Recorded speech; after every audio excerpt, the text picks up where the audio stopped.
furaha ni nini na huzuni ni nini. Hili ni jambo ambalo kulijibu kunategemea namna ya mwenyewe mwanadamu alivyoishi katika mazingira yake au mazingira aliyotengenezewa na jamii inayomzunguka. Kwa hiyo lazima turudi tena kule kule katika malezi yetu, katika jamii zetu, katika elimu yetu, ili iweze kutubainishia ni wakati gani tuna furaha na ni wakati gani tuna huzuni. Lakini tunaporudi katika fitra na maumbile ya asili aliyotuumba nayo Mwenyezi Mungu Subhanahu wa Ta'ala, katika maumbile yetu kila mwanadamu anajua furaha na anajua huzuni. Na akiwa ni mwanadamu ambaye ameilea vema fitra yake na ameyalea vema maumbile yake ya asili, basi ni rahisi kabisa kutofautisha baina ya furaha na baina ya huzuni. Sisi ambao Mwenyezi Mungu Subhanahu wa Ta'ala baada ya kutuumba akatupa viongozi na akatuletea muongozo, sababu muongozo alikuwa nao, lakini alileta kiongozi kisha akampa muongozo. Hakuleta muongozo ili mwanadamu mwenyewe angalie lipi sawa lipi si sawa. Hapana, alimpa fitra ya kutambua kwa kiasi fulani hili baya hili zuri, lakini athari ya baya na zuri au kwa kiwango gani, ndipo akapitisha muongozo wa hawa viongozi ili kutubainishia ni kwa kiwango gani ubaya na uzuri. Na ndio maana Mwenyezi Mungu Subhanahu wa Ta'ala akatuambia ndani ya Qur'ani, laqad kana lakum fi rasulillah uswatun hasana, kwamba Mtume sallallahu alayhi wa alihi wasallam amekuwa kwenu nyinyi ni kiongozi au ni kigezo cha mambo mazuri. Ina maana kupitia kigezo hiki, kupitia Bwana Mtume sallallahu alayhi wa alihi, sisi kama wafuasi wake tunaweza kutambua yapi mazuri, yapi mabaya, ni ipi furaha, ni ipi huzuni, kwa sababu ametufundisha na ametuelekeza. Na wakati mwingine wale walioishi pamoja naye walimuona wakati gani anakuwa na furaha na wakati gani anakuwa na huzuni. Kwa hiyo yale yote ambayo alikuwa akiyafanya akiwa na furaha, sisi kama wafuasi ni sunna na ni mwongozo kuyafurahia katika wakati wowote. Na yale yote ambayo Bwana Mtume aliyafanya na akaonyesha huzuni katika kutokea kwa mambo hayo, ni sunna kwetu sisi Waislamu kuhuzunika. Kwa nini? Kwa sababu ikiwa Bwana Mtume amefurahi, sisi tuna haki zote za kufurahi, na ikiwa Bwana Mtume amehuzunika, sisi tuna haki zote za kuhuzunika katika hilo tukio ambalo limetokea. Kwa hiyo tunapomwangalia Bwana Mtume kama kigezo, tunafurahi naye na wakati huo huo tunahuzunika naye. Sasa tukirudi hapa katika tukio la Karbala, Bwana Mtume sallallahu alayhi wa alihi wasallam, wakati anazaliwa al-Imam al-Hussein alayhi salam, tabaan tukio la kuzaliwa mtoto kwenye familia ni tukio lenye furaha, na watu wote, ndugu, jamaa, majirani huwa wanafurahi. Na Bwana Mtume kama kawaida, kama kigezo chetu, alifurahi kwa kupata mjukuu, lakini katika muda ule ule pia alionyesha huzuni yake, alilia kwa uchungu na huzuni. Na alipoulizwa kwamba tukio hili ni la furaha, kwa nini unalia, alisema wazi kwamba mtoto wangu huyu au mjukuu wangu huyu atakuja kuuawa kikatili na watu ambao watajiita kuwa ni wafuasi wangu. Kwa hiyo tunaona kwamba ishara ya kutokea kwa tukio hili. Tangu anazaliwa al-Imamu al-Husaini alayhi salam, Bwana Mtume alishaonyesha huzuni yake kwa tukio hili la Karbala, na akaelezea matukio gani, ni nani, itakuwa hali gani, na akaweka isharati kwamba litakapotokea 1, 2, 3 basi utajua kwamba mjukuu wangu ameshauawa. Kwa hiyo tangu mwanzo al-Imamu al-Hussein anaingia katika hii dunia, japo ni kitendo cha furaha, lakini Bwana Mtume alijipokea kwa huzuni. Kwa hiyo sisi leo tunapohuzunika katika mwezi huu wa Muharram kwa kukumbuka tukio la huzuni lililowakuta watu wa nyumba ya Bwana Mtume, tunaungana moja kwa moja na kigezo chetu Bwana Mtume sallallahu alaihi wa ali, ambaye mwanzo kabisa alishahuzunika na tukio hili kabla hata halijatokea. Tukirudi nyuma katika historia ya mitume kabla ya Bwana Mtume sallallahu alaihi wa ali, tukio hili limedhabitiwa katika vitabu kabla ya Qur'an, kwenye Zaburi, kwenye Taurati, kwenye Injili, bado unakuta tukio hili la Karbala limezungumzwa katika scenario mbalimbali, pengine kwa majina tofauti, lakini limetajwa.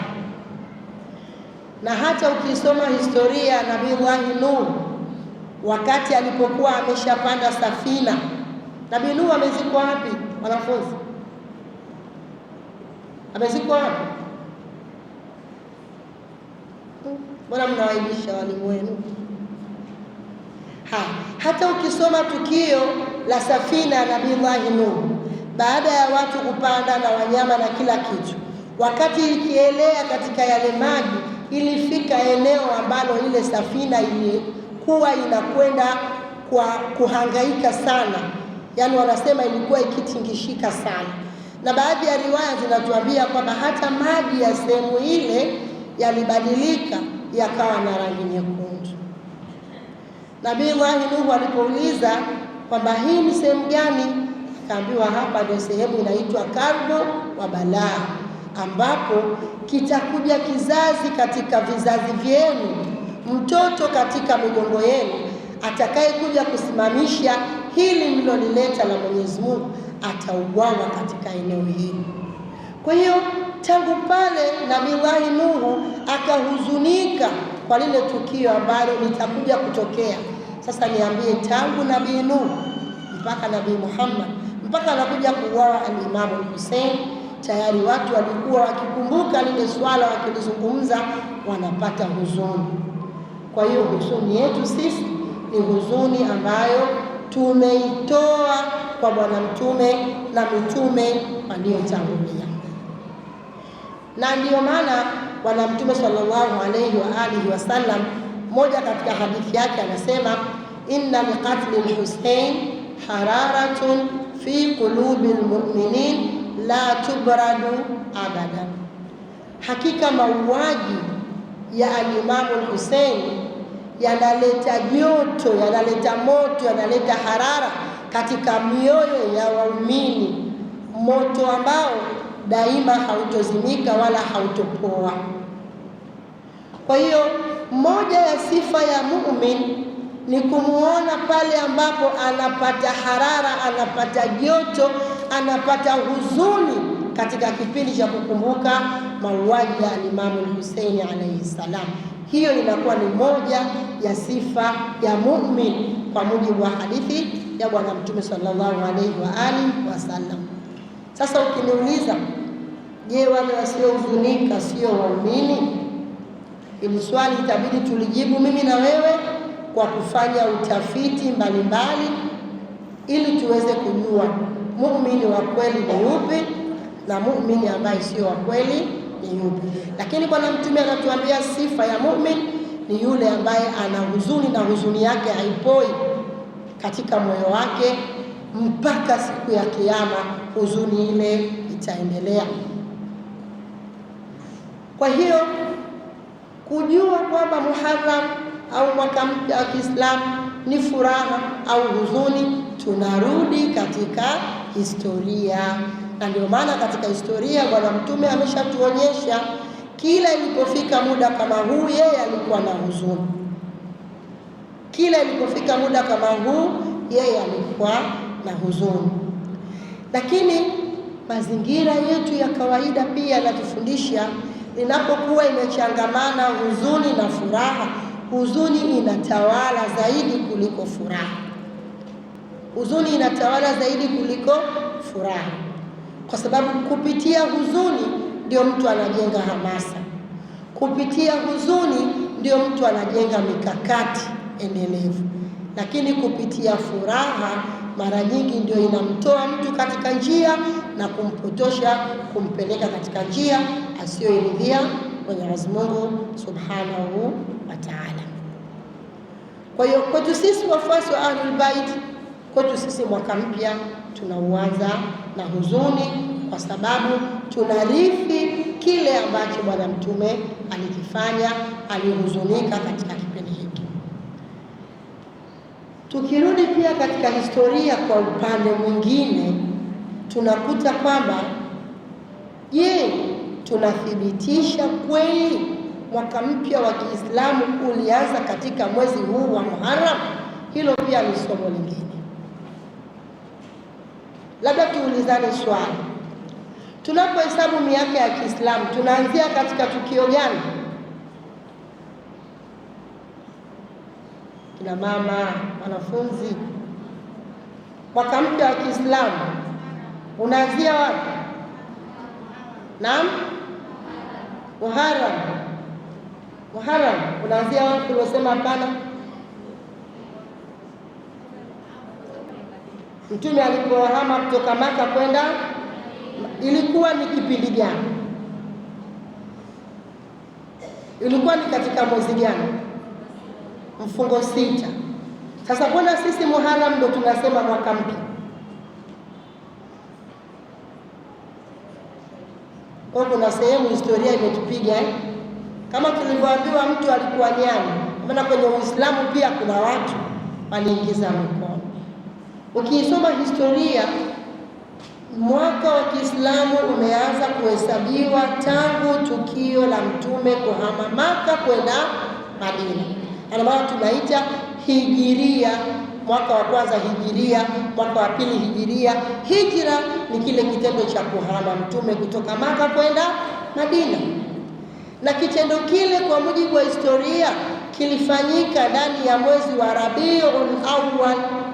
Sio mfungo 6 Kiswahili. Sasa nini kilitokea katikati? Badala ya kusherehekea mwaka mwezi Rabiul Awwal Mtume alipohama, ukaletwa kwenye Muharram, mwaka ambao Mtume alikuwa mwezi ambao alikuwa anahuzunika kwa tukio zito la ndani ya nyumba yake. Kwa hapa pia kuna cha kujifunza. Kumbe kuchezewa historia sio tu katika historia zetu za kidunia, bali kumbe hata historia zetu za kidini pia kuna mahala baadhi ya watu waliweka mikono yao. Lakini je, tunalishangaa hili la watu kuingiza mikono yao katika Uislamu? Hatuwezi kulishangaa. Kwa sababu nini? Mwenyezi Mungu alishalisema katika Qur'an, fawailul lilladhina yaktubuna alkitaba biaydihim thumma yaquluna hadha min indillah liyashtaraw thamanan qalila. Ole wao wale wanaoandika vitu kwa mikono yao, thumma yaquluna hadha min indillah, kisha wanawaambia watu kwamba haya ni maneno ya nani? Ya Mwenyezi Mungu. Liyashtaraw bihi thamanan qalila, ili wapate thamani ndogo sana ya dunia. Mwenyezi Mungu anasema fawailul lahum mimma yaktubun, ole wao kwa walichokichuma na ole wao kwa walichokiandika.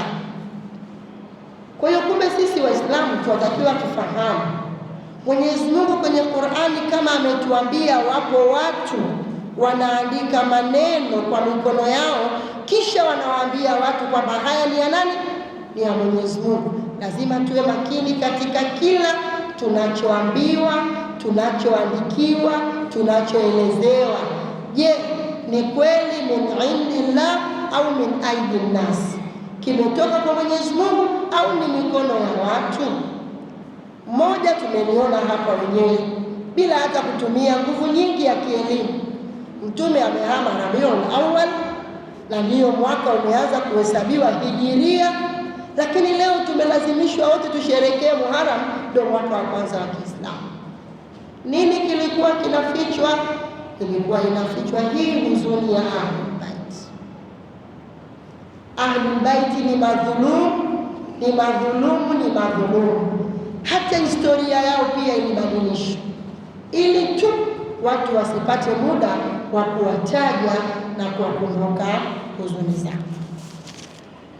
Tukirejea katika tukio la leo ambalo ni tukio la Imam Hussein alayhi salam kuhama au kusafiri kutoka Madina kuelekea Karbala, tunapoisoma historia, tarehe 2 Muharram ndio siku ambayo al-Imam Hussein aliingia katika Karbala, aliingia katika ardhi ya Karbala baada ya safari ya muda mrefu kutoka Madina kuelekea Maka, kutoka Maka kuelekea Kufa, kutoka Kufa na hatimaye kuletwa katika mji wa Karbala.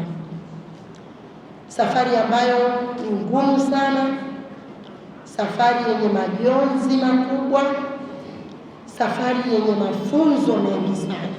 Ndio maana tunasema Karbala ni safari ya mafunzo na majonzi. Na kwa kuwa tuliashiria kwamba mtu anapokuwa na majonzi ndio anaweza kutengeneza mustakbali wake mzuri.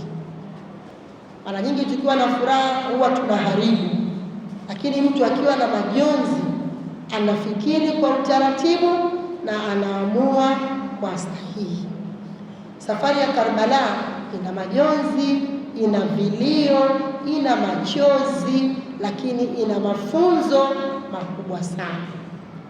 Kwa leo hapa tuashumu kwamba sisi wote ni katika msafara wa al-Imam Hussein alayhi salam, na leo hii tumeingia katika ardhi ya Karbala.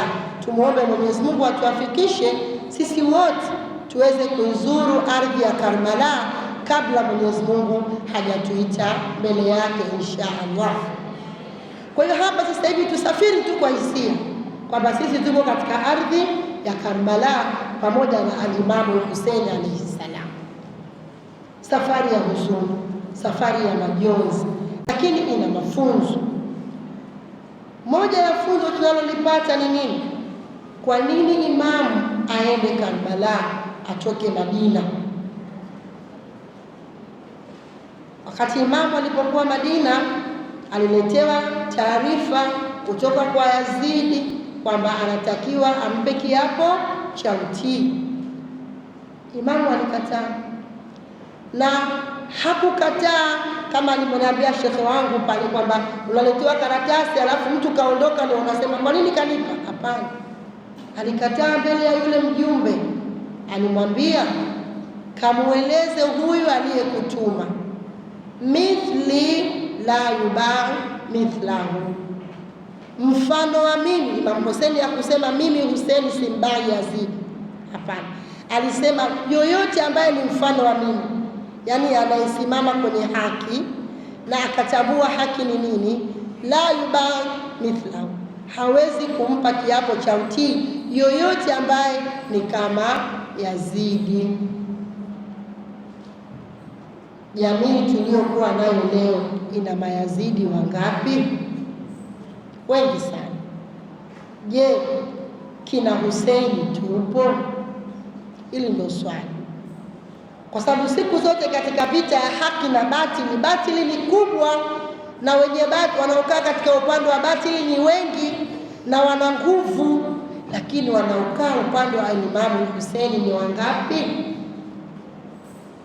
Je, ni mambo mangapi yatuloletewa sisi na tukaona kabisa kwamba ndani yake kuna dhulma, ndani yake kuna batili, na tukaweza kumwambia mtu kwamba kama mimi siwezi kukubali kukubaliana na jambo kama hilo. Hilo ni funzo tunalipata katika hii safari ya huzuni ya al-Imam al-Hussein alayhi salam. Lakini Imam baada ya pale tunaambiwa mara kadhaa alikuwa akienda kwenye kaburi ya Bwana Mtume sallallahu alaihi wa ali na kwenda kuzungumza naye na kwenda kufanya tawassul kwa babu yake kwa haya ambayo yalikuwa yanatokea. Hilo pia ni funzo. Tunapofika mahala tukakuta nafsi zetu zimedhikika, zimekwama, mabalaa yametuzunguka, hofu, maradhi, ukosefu wa mali, hatuna fedha, hatuna nini. Je, ni kwa kiasi gani sisi tunashikamana na Bwana Mtume na watu wa nyumba yake? Tunafanya tawassul au tawasuli yetu tunasubiri siku ya Jumanne tu kusoma dua tawassul kama tu mwanafunzi, kama uko madrasa? Lakini umekaa wewe peke yako ukajikabidhi kwa maimamu, ukajikabidhi kwa Mtume na kutaka kweli awe wasila kwa magumu unayopitia. Hili ni funzo tunalipata katika hii safari ya Imam Hussein ya kutoka wapi? Madina hadi kuja kufika Karbala. Lakini Imamu alipotoka Madina alikwenda Maka, na Maka pale alikaa muda mrefu, kwa sababu aliingia Maka kama sikosei ni tarehe 3 Shaaban alikuwa pale, lakini alikuja kuondoka pale tarehe 8 ya Dhulhijja. Kwa hiyo alikaa pale Maka kwa muda mrefu. Anatufundisha nini katika hii safari yake? Kwamba inna ardhallahi wasi'a, ardhi ya Mwenyezi Mungu ni pana. Popote pale utakapoona kuna amani ya roho yako, kuna amani ya nafsi yako, kuna amani ya familia yako, hama, nenda sehemu yenye amani. Maka ni mji wa amani, na Imam Hussein alijua hapa Maka hawatoweza kuja kumwaga damu. Kwa hiyo alikwenda Maka akatulia pale ili aweze kupata amani. Bali maalasaf shadid tunaona wale maadui hata hurma ya mji wa Maka hawakuiona, na ndipo Imamu alipokuja kusikia njama ya kuuliwa akiwa katika ibada ili Masjidul Haram isichafuke, isinajisike, aliondoka. Lakini kwanza alitafuta sehemu yenye utulivu. Kwa hiyo huwezi kulazimisha kukaa sehemu eti tu kwa kuwa wazazi wangu walizaliwa hapa, mimi nimekulia hapa, nikiondoka hapa si utaenda wapi? Mwenyezi Mungu anakuambia popote penye amani nenda. Na Imam Hussein alifanya hivyo.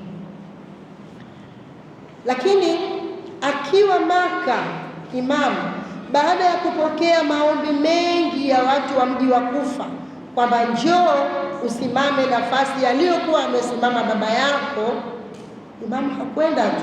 Kumbuka Imam Hussein aliishi Kufa, aliishi na baba yake Imam Ali na mama yake Bibi Fatima aliishi. Imam Hussein alirudi Madina baada ya shahada ya Imam Ali, yeye akaenda kule na kaka yake Imam Hassan, na uongozi ukahama Kufa ukarudi wapi? Madina, kama ikulu ya Uislamu. Na watu wa Kufa walikuwa wanakumbuka namna Imam Ali alivyoishi nao, kwa hiyo wakawa wakimtaka Imam Hussein aende kule ili akasimamie swala la utawala kama alivyokuwa Imam Ali alayhi salam. Pamoja na kuwa Imam Hussein aliishi Kufa, alikwenda kichwa kichwa? Hapana. Qur'ani inasema injaakum fasiqun binaba'in fatabayyanu. Anapokuja mtu yoyote kukupa habari yoyote, ifanyie udadisi, ichunguze, itafakari. Uislamu haututaki sisi tumwamini mtu bila kutafakari. Yoyote hata imetumika fasiki, sio mtu muovu. Mtu yoyote atakapokujia na habari yoyote, kwanza ifanyie kazi. Je, ina usahihi? Ukichunguza mara nyingi matatizo mengi ya jamii tuliyokuwa nayo, sababu kubwa ni habari tunazoambiwa. Huyu kamletea huyu kasikia kwa huyu alimuona huyu anaongea. Lakini je, ulifuatilia kujua usahihi wake? Hakuna. Qur'ani inasema usikubali habari yoyote. Al-Imam Hussein alifanya kwa vitendo. Alipoletewa barua zaidi ya 4,000 kwamba njoo, akasema Muslim bin Aqil, wewe ni ndugu yangu, wewe ninakuamini, wewe ni mtu ambaye kwangu mimi ni thika, nenda kule katika mji wa Kufa kathibitishe haya ambayo wanayaeleza yana ukweli. Kumbuka imamu aliishi pale, anawajua watu wa Kufa, lakini still alipeleka mtu akwenda kuchunguza, je, ukweli upo? Sisi kina mama, wasichana, hata wakati mwingine kina baba, mara ngapi tunavamiana, tunaparurana, tunagombana, tunahasimiana kwa sababu tu fulani kakupa taarifa. Baada ya muda, baada ya mwaka, unakuja kujua kwamba kile kitu kilikuwa hakina ukweli. Tunajifunza kwa Imam Hussein, alipeleka mtu akachunguze, je, ukweli upo? Ndio yeye ajiridhishe aweze kufika kule wapi, Karbala au katika mji wa Kufa na mengineyo. Kwa hiyo safari ya Imam Hussein ina mambo mengi, ina mafunzo mengi, na tunaweza kusema kwamba Karbala ilianza tangu ndani ya safari yake. Yaani kila alilokuwa likijitokeza lilikuwa ni funzo kwa wafuasi aliyokuwa nao, hadi kufika siku ya Taswa. Bado imamu alikuwa anapokea mafunzo, bado alikuwa anatoa mafunzo kwa watu kwamba jamani, mimi kesho na uawa, ukibaki na mimi unakufa. Kama nafsi yako haiko tayari, ondoka. Imamu aliwapa watu nafasi waondoke, na kweli watu walifanya nini? Wengine waliondoka na waliobaki walikuwa ni wachache. Kwa hiyo ndugu zangu, vipenzi vya Ahlul Bait ambao tuko hapa kwa ajili ya kukumbuka haya maswali, tuna mengi ya kujifunza na mengi ya kusafiri nayo na kuyaishi. Kwa sababu tukijifunza, tujitahidi kuyaishi, inawezekana tusiweze yote, lakini machache tutakayoweza kuyashika tushikamane nayo. Ndio tumeanza majlis, ina maana tutakwenda nazo mpaka Ashura itakapofika. Kila mmoja wetu awe na dhamira ya kweli ya kuibadilisha nafsi yake. Je, utakuwa ni Abasi wewe? Utakuwa ni Zainab? Utakuwa ni Habib? Utakuwa ni Hur? Au utabaki kuwa Shimri na Ibn Ziyad? Hii ni wewe ndio utakayeamua unasimama upande gani, kwa sababu Karbala ni pande mbili. Ima simama na Hussein usimamie haki, ima simama na Yazid usimame katika batili. Na zama tulizo nazo batili ziko nyingi nyingi nyingi. Ni mimi na wewe kuangalia Yazidi wa zama zetu ni nani na Hussein wa zama zetu ni nani, ili tuweze kusimama upande ambao tunahisi utatuletea faraja duniani, lakini pia utatukomboa na utatupa radhi za Mwenyezi Mungu, ili kesho akhera tuweze kusimama pamoja nao. Allahumma ja'al mahyaya mahya Muhammad wa ali Muhammad wa mamati mamata Muhammad wa ali Muhammad. Wassalamu alaikum wa rahmatullahi wa barakatuh. Apenda hudhuria ni katika Karbala tukufu, mji uliotahara maarufu. Kwa kifo chake kipenzi wa watu, ni huzuni kubwa ilowapata wote vipenzi na sasa dhuria. Ni huzuni kubwa ilowapata wote